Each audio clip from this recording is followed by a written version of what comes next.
That's a great question. What does it look like for a youth pastor and model of manhood for his youth? I Well, would say steadfastness. That's one of the Yeah. most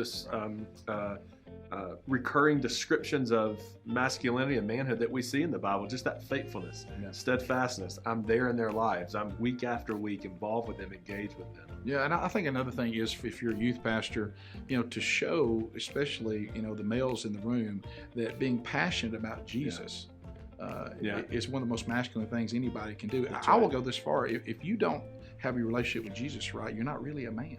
And I think the youth pastor needs to show that is what's important in his life.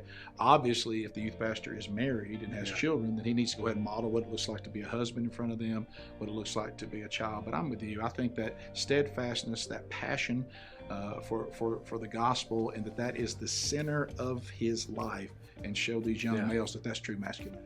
You said something. You said the word model. I became convicted over the last couple of years.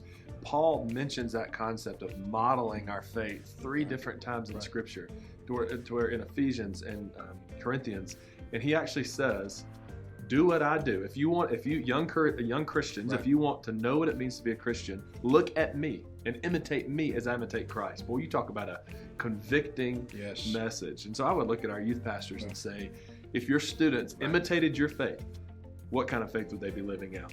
Exactly. Well, that's convicting. Yeah, you can't call people to something that you don't emulate in your own life. That's right. And I would say to the youth pastors, they have friends and they're their age. They're looking for a man. That's right. Just like Paul certainly told Timothy, you don't have to be an example to the church later. It's now.